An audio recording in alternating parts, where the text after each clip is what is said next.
All right, guys, so welcome back to the program. It appears that while you were sleeping, while all of the action was going on with tariffs and among them, the World Health Organization finalized their agreement for every single nation on earth for the next pandemic.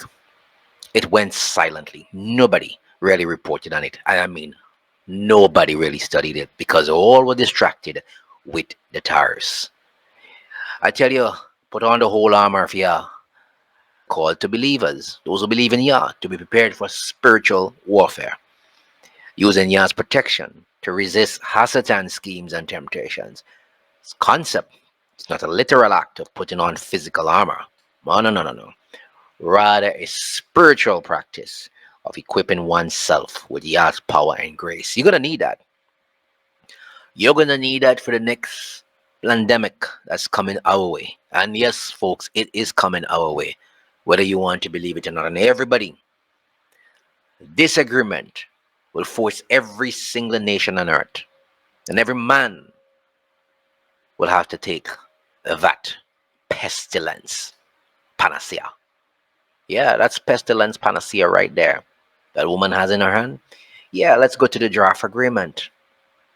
So it passed and finalized in April, the 21st of April. Everybody was busy with the tariff. And this week, 19th of May, every single man, every single nation, every prime minister, and every country that's part of the World Health Organization, including all of our countries in the Caribbean here who can't make up their mind on anything, will have fixed their signature to that agreement. So on the 21st of April, all hours of the Wednesday morning in Geneva, countries finalized a draft global agreement aimed at improving how the world prepares for and responds to pandemics, marking a historic step that will be submitted to the World Health Assembly in May for adoption. Look, they had a lot of tussling and a lot of fighting over this because some people were saying we're gonna give up our sovereignty.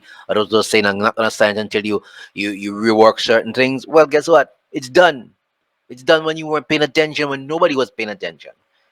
Developed after over 3 years of negotiations under the auspices of WHO, the draft outlines a framework for strengthening international collaboration, equity, and resilience in the face of future global health threats.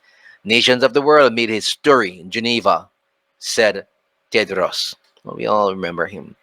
In reaching consensus on the pandemic agreement, not only did they put in place a generational accord, you listen to the words they use, not a decade accord or a 2 year accord, generational accord.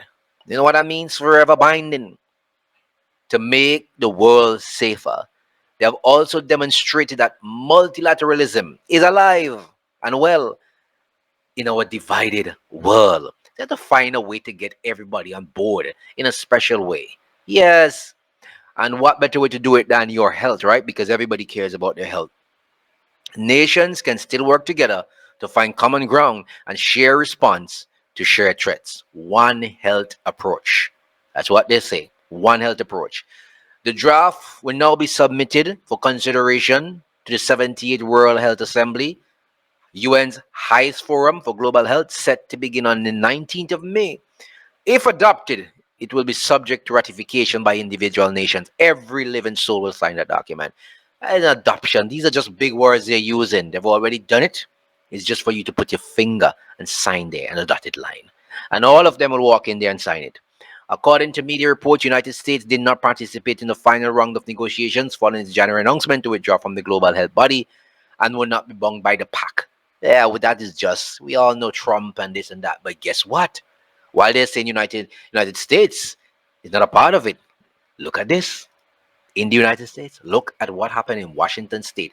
House Bill 1531, a controversial Washington State bill, aims to clarify and preserve the ability of public health officials to use scientifically proven methods to address communicable diseases. The bill passed the Washington State House of Representatives in late night partisan debate.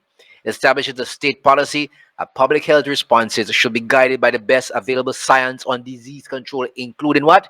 Immunizations and what? What did you see there? Pestilence panacea, the vax.